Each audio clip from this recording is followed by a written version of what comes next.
Salut à tous, bienvenue pour ce 5e jour de festival. Comme on dit, paléo pluvieux, paléo heureux, Florian. Et oui, un paléo extrêmement heureux puisqu'il pleut, Andrea, tu viens de le dire. C'est déjà l'avant-dernière émission de notre semaine spéciale consacrée au paléo et on se retrouve à La Ruche, le festival dans le festival, et ça te parle, hein? Oui, tout particulièrement parce que c'est un endroit qui fourmille d'artistes. On va aller à leur rencontre tout au long de cette émission et on commence avec le programmateur de La Ruche, Patrick Chamba. Salut Patrick. Salut, comment vas-tu? Ça va bien et ça fait toujours extrêmement plaisir de te retrouver pour plusieurs raisons. La première, c'est que tu es aussi un amateur de chapeau et ça fait extrêmement plaisir. Et la deuxième, c'est que comme chaque année, il y a La Ruche, ce festival dans le festival qui prend de plus en plus d'importance et qui réserve chaque année son lot de surprises. Cette année, on fait place au Pommier Magnifique. Oui, exactement. Parce qu'il y a plein de spectacles que j'ai vus, que je peux mettre ensemble. Et après, je me rends compte que c'est toute une bande de paumés. Et puis, il y a aussi des spectacles où peut-être qu'à la fin, le public se retrouve aussi paumé et magnifique. Alors justement, parmi ces spectacles, je pense que tu as eu tes coups de cœur quand même si c'est dur de relever quelqu'un du lot, parce qu'après, tu vas te faire plein d'ennemis parmi les autres artistes. Mais quand même, qu'est-ce qui ressort cette année ? Alors, il y en a plusieurs quand même, mais puisqu'il y en a un qui est en train de jouer, qui est juste derrière nous, là, c'est Carnage Productions, et le personnage s'appelle Gaëtan Le Crotteux, et il fait un vide-grenier, il va nous raconter sa vie. Et en fait, petit à petit, on va comprendre que cet homme s'est fait avoir toute sa vie par sa femme, par son frère. Et la fin est tellement hallucinante, parce que tout à coup, ça balance, que les gens pleure à la fin. Il y en a qui pleurent vraiment de chaudes larmes, quoi. Et lui me racontait que certaines fois, il se retrouve avec des gens qui ne peuvent plus s'arrêter de pleurer. Et il suppose que ce sont des gens qui se sont reconnus à travers lui. Voilà. Ouais, on pleure, mais on ne peut pas s'empêcher d'avoir le sourire. Et notamment en pensant à cet autre artiste, cet autre paumé magnifique qu'on a eu lors de la présentation du Paléo Festival, la conférence de presse d'ouverture, ce fameux rocker qui nous a joué 2 morceaux d'anthologie. Oui, effectivement, c'est la compagnie de l'autre, Alexis Del Mastro. Et puis, il monte sur scène pour faire 12 chansons ou 19 chansons, je ne sais plus exactement combien, mais rapidement, on va s'apercevoir qu'il ne va en chanter aucune. Et puis, il est un peu maladroit, enfin, il est même terriblement maladroit. Et donc, il va se passer des choses qui vont faire qu'il ne peut plus utiliser ses guitares. Voilà. Et puis allez, on cite un 3e spectacle qui paraît-il est magnifique, c'est La Cuisine qui est juste derrière nous. Ouais, La Cuisinière, ouais. Oui, celui-là, il est assez fou, on dirait vraiment un cartoon, on a l'impression d'être à l'intérieur d'un film. Et ça explose de partout, ça finit vraiment déjanté, alors que ça a commencé tout calmement. Et c'est autour d'une recette qu'une jeune femme des années 50, après avoir découvert la nouvelle cuisine qu'elle a reçue, va faire à son mari. Mais tout va tourner en catastrophe. Alors ce qui est fou, c'est que chaque année, tu arrives à renouveler tant les artistes que cette année, par exemple, la Déco, tu as fait appel à une nouvelle troupe. Alors oui, en fait, l'ancienne équipe qui était suisse, qui venait de Corzo, là où j'habite en plus, a décidé que qu'elle avait fait 12 ans et puis que voilà, ça tournait un peu en rond. Puis en plus, la responsable de l'ex-déco, elle est régisseuse générale maintenant ici. Donc avoir les 2 tâches, c'était trop lourd. Et l'année passée, on a eu un spectacle de Titanos, c'est une compagnie de Nancy, qui jouait Ouroboros. C'était un manège circulaire comme ça, mais tellement bien réalisé, tellement bien fait qu'on est allé les voir à Nancy. On a discuté avec eux, ils ont un festival qui s'appelle le Michto, qui est au mois d'octobre, et ils font des constructions hallucinantes. Donc cette année, on a pris des éléments qui existent déjà, mais le but est de construire peut-être sur 4-5 ans des éléments qui nous appartiendraient après. Ce qui est génial ici, c'est que tout fonctionne malgré les événements, les conditions météo, que ce soit sous la canicule ou comme ici, quand c'est apocalyptique, que l'orage est prêt de tomber, les gens sont ici, ils sont heureux d'être là et ils se rendent compte de rien, ça fait partie du spectacle. Effectivement, mais bon, je pense qu'ils se rendent compte quand même des fois, parce que je sais que l'autre soir à Vevey pour la fête des vignerons, parce que ma femme y participe, ma fille, ma belle-mère, il y avait quand même des gens qui partaient avant qu'ils évacuent. Il y en a quand même qui sont conscients qu'il y a quand même des dangers quand la météo peut être comme ça improbable. Et en termes d'improbabilité, justement, est-ce que tu as une petite anecdote, une petite histoire qui pourrait un peu illustrer l'état d'esprit de La Ruche dans ce Paléo 2019 ? J'en ai une qui est arrivée il n'y a pas très longtemps, c'est la compagnie, la Fausse Compagnie, qui fait la Sonothèque Nomade. J'ai reçu un mail avec un objet que j'ai été découvrir sur Internet, et c'est une espèce de boîte à musique comme ça, à dynamo. Et la compagnie la voulait vraiment pour leur spectacle, mais ils n'avaient plus de sous. Alors j'ai dit bon, je vais les prendre dans mes frais et puis voilà. Et on va quand même dire un petit mot pour conclure cette interview sur ces troupes qui déambulent dans le Paléo.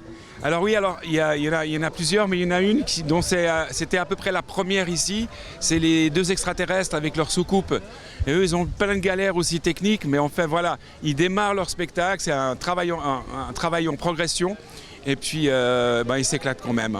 Voilà, et tout le monde s'éclate ici à la ruche, au Paléo. Bon là, je crois qu'on va s'arrêter parce que vraiment, je crois que tu es attendu. La météo est en train de virer à l'orage. On va voir ce que ça donne. Et souvenez-vous, en cas d'alerte, mettez-vous en boule, groupez-vous par terre et chantez des chansons. Eh oui, c'est une bonne idée. Voilà, on finit en chanson. Salut! Et nous voilà justement devant un de ces éléments de décor dont nous parlait Patrick Chamba, ce décor qui va devenir croissant durant ces 5 prochaines années. Andrea, je crois que tu es allé voir un des spectacles que nous propose ce lieu. Un spectacle bien loufoque et bizarre comme on les aime à la ruche, c'est la boîte à musique géante, c'est juste par là, on y va. On y va? À la ruche, ça fourmille de concerts et d'artistes dans tous les sens. Ici, c'est un peu avec l'accent du sud, j'ai l'impression. Expliquez-nous déjà votre compagnie, d'où est-ce qu'elle vient tout simplement? Nîmes. Tout simple. Le Gard. Et est-ce que vous pouvez nous présenter votre troupe, votre compagnie? De la gauche vers la droite, mon collègue Pierre Preto, Pepe Martinez, d'origine espagnole. Derrière, Olivier Lacroze. Et personnellement, Pierre Pellissier. Alors Pierre, je crois que vous oubliez quelqu'un, le plus essentiel, c'est la bête qui est derrière nous, une machine que vous avez construite. D'où est-ce qu'elle vient cette machine? De notre atelier. On l'a construit avec nos petits bras durant de longues années. Souvent les gens ils nous demandent combien de temps ça a pris. On n'en sait rien parce que ça a commencé un jour et puis des fois pendant 3 mois on n'y travaillait pas dessus. Et puis pendant 15 jours on fait que ça et puis ça évolue. Elle était déjà venue à la ruche au Paléo en 2012 mais sous une autre forme. Là on a gardé le cœur de la machine, resserré quelques trucs et refait toute la programmation musicale pour ce spectacle-là. C'est Pépé qui s'en est chargé. Et quelques nouveaux accessoires, nouveaux instruments de musique, etc. Et l'écran au-dessus pour le film.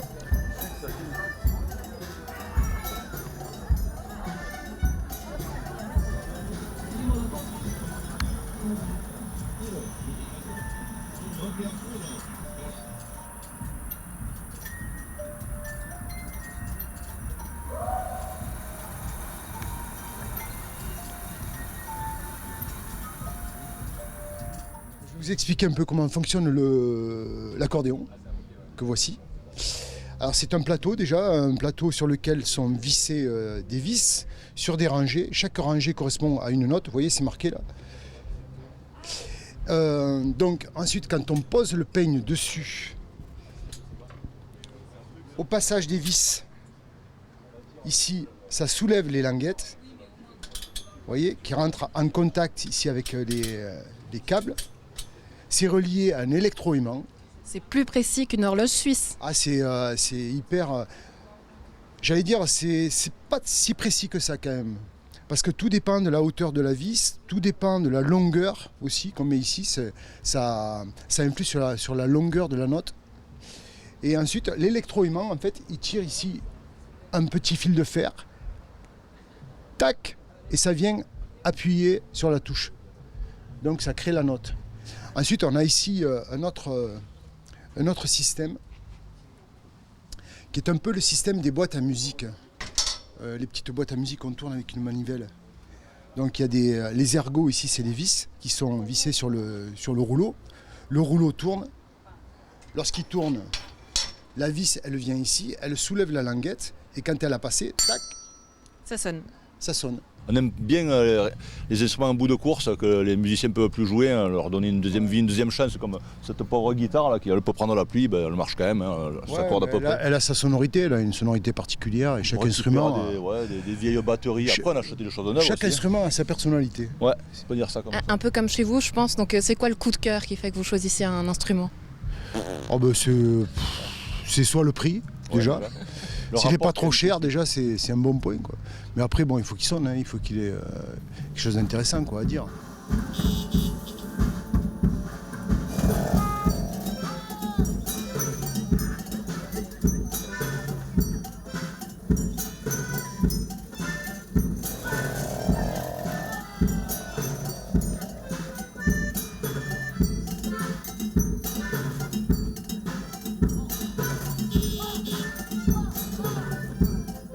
qu'est-ce qui vous plaît ici dans cette ambiance? Bon, l'ambiance, pas trop. Hein.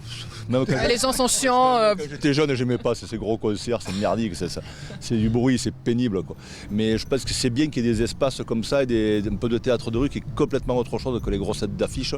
Et ça fait, voilà, pour ceux qui ont envie de découvrir ça, c'est intéressant qu'il y ait ça aussi sur ce festival.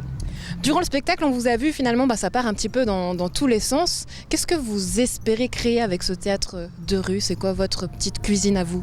C'est facile, on essaye de créer le plus beau spectacle du monde.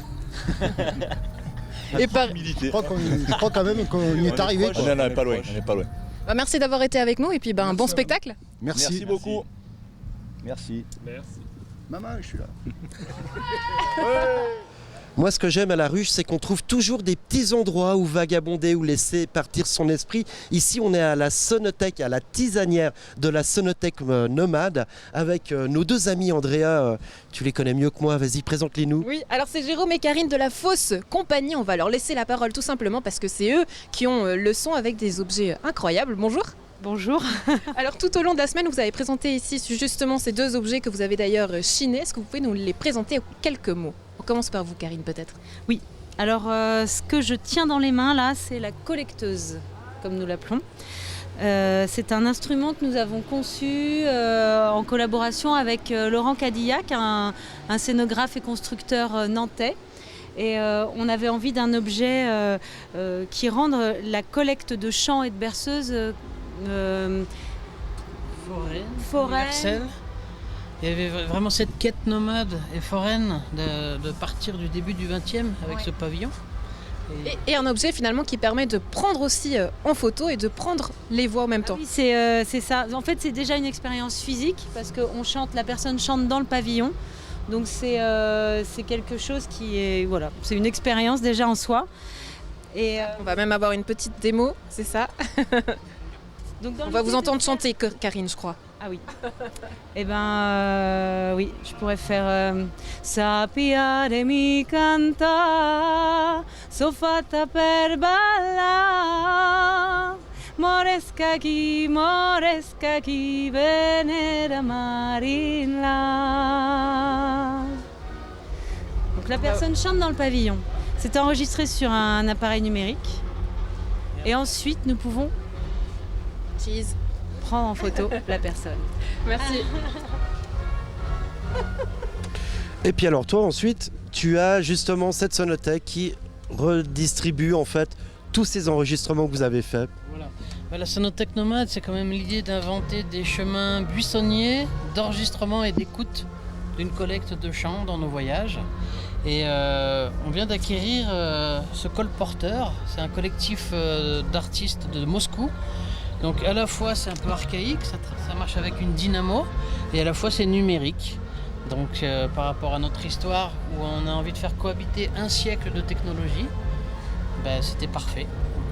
Donc, là on a envie d'entendre quand même, là tu nous l'as bien vendu. Alors ça c'est un collectage qu'on a fait avant-hier au Paléo, un trio, Nolwenn, Emma et Anaël. C'est parti. Une berceuse russe. C'est une berceuse russe. Bayou, bayoushki, bayou, не ложится на краю, придет сиренки большой, и урбатит за большой, нам большой не родит, нашу Машу не будит. Баю, баюшки, баю, не ложится на краю. Et tout voilà. ça au milieu des odeurs de menthe, de thym, de la tisanière. Andrea, ça me donne envie d'aller voir un spectacle. Justement, j'en ai un. Puisque ça vous ouvre l'appétit, c'est en cuisine, c'est la cuisine infernale.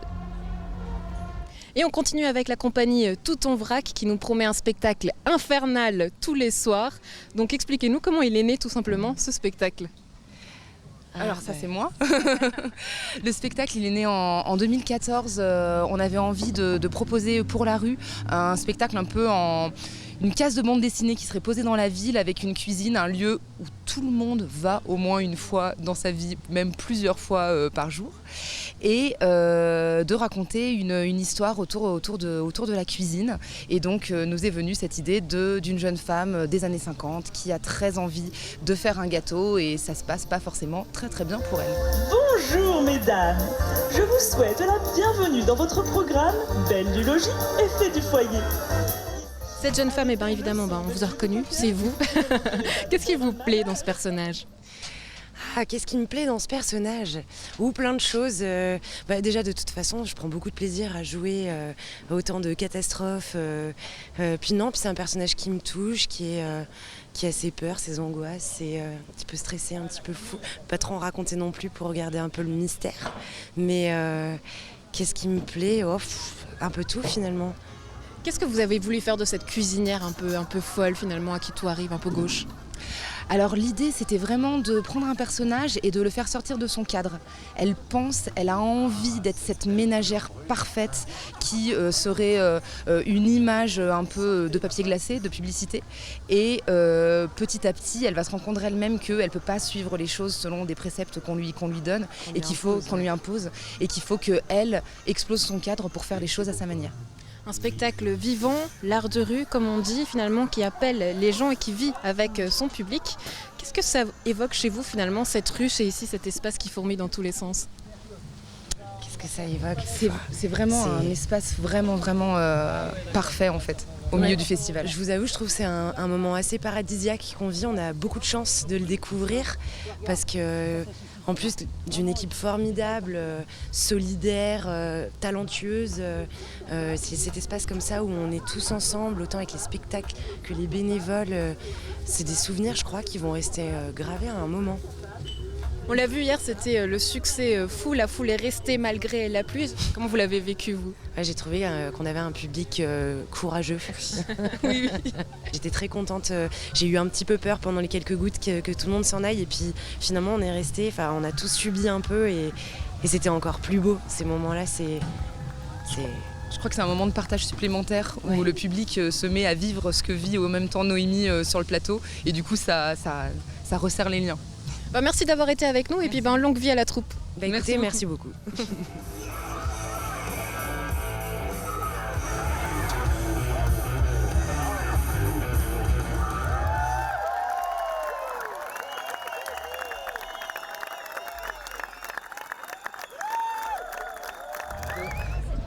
Isaac Rodriguez, c'est un grand enfant qui chausse du 47. Tu le savais, Andrea ?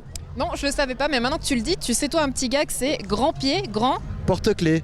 Non, grande chaussure, tout simplement. Je sais pas à quoi tu pensais, petit malin, mais bon. Allez. Moi, je pensais juste aller jouer au miel-mielo. Justement, allez, on va t'amuser. On se retrouve avec Isaac. Ouais. Salut, on se retrouve juste devant la ruche pour un nouveau micro-trottoir. On va aller encore embêter quelques personnes. Allez, on y va. Salut, petite alien. Salut, ça va ? Salut, ouais. Et toi ? Qu'est-ce qui te fait venir ici ? L'enfance. Ma fille. Non, mais on se promène, on visite pendant qu'il n'y a pas trop de monde. Tu retournes en enfance ici ? Ouais, parce qu'on est tous un peu des gamins, tu vois. Et ils sont un peu trop sérieux sur le reste du terrain. Donc à la ruche, ça foisonne, ça bouillonne. La ruche, c'est trop bien. C'est trop bien comme endroit. C'est toujours plein d'idées, c'est toujours fou. Ça change un peu, c'est son petit festival en soi et on prend pas assez le temps de venir à la ruche. Vraiment. Qu'est-ce qui te plaît dans les spectacles ? Je sais pas. C'est rigolo ? Oui. On se trouve où par ici ? Pardon ? Au Méli-Mélo. C'est quoi le principe ? Le but c'est d'accueillir des enfants et puis d'offrir des jeux, des boissons et puis pour qu'ils passent un bon moment aussi au Paléo. En gros là on attend 20h pour aller voir nos concerts et puis on nous a dit qu'ici c'était pas mal donc on vient. On s'occupe des enfants, on leur donne des jeux mais il n'empêche que c'est pas une garderie. Ils viennent ici pour s'amuser, il y a beaucoup d'enfants, il y a des parents qui viennent, c'est un endroit sympa, c'est chouette, c'est cool. Alors j'essaye de mettre deux trucs l'un dans l'autre grâce à un miroir, mais c'est assez compliqué. Hein. On sait pas trop. Faut faire chez l'autre. En fait, c'est de faire passer la balle dans tous les roues, dans toutes les roues. Et en fait, on a ces balles, il faut les emmener là, sans qu'elles tombent Dans le trou, dans la gouttière. Dans la gouttière, ouais. Moi, on m'a dit que tu savais par cœur. Hein. Mais avant, j'arrivais tout le temps. C'est ce qu'on dit souvent. Hein. Salut, t'arrives bien au jeu? Non, je comprends pas du tout le principe. Je crois qu'il faut faire traverser les balles l'une à une depuis en bas ou depuis en haut, je sais pas. C'est quoi la difficulté de ce jeu? C'est que, en fait, il faut se mettre soit, je sais pas. Non, franchement, c'est compliqué. Parce que regarde, je vois mes mains, mais je vois pas ce que je fais, et puis je dois visualiser l'espace. Voilà, là, je suis dedans. Ouais, ah bah bravo, c'était facile, fallait que je vienne et c'était bon, je porte chance. Merci beaucoup, c'était top.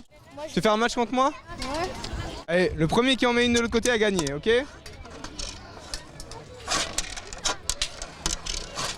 Ah bah bravo, t'as gagné. Hein, tu veux que j'essaye? Bah vas-y, on va voir. Tu me tiens le micro?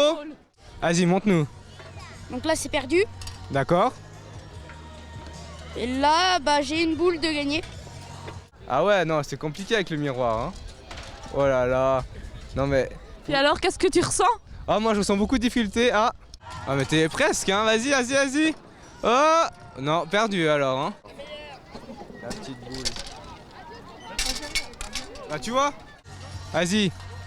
Olé! Bien joué, je vais te laisser te jouer encore un moment. Salut! Ah! Ouais, c'est pas facile comme jeu, je trouve, hein, franchement. On n'arrive pas à mettre ces petites boules dans l'assiette. Puis on la fait plus sonner qu'autre chose. Allez, tout doucement, Vas-y, Florian, Andrea, on y est presque. Tout est question de coordination ici. Tire sur la bobinette. Oh, encore, on y est presque. Encore un peu. Moi. Et on Monte, arrive à ce sixième jour de paléo tout doucement. Ouh, encore un petit peu. Allez, dernier coup, Florian. Et sauter. Trop bon, copine. On se retrouve demain, les copains. Pour la Salut, 6e l'équipe. et dernière émission de NRTV fait son paléo. Salut.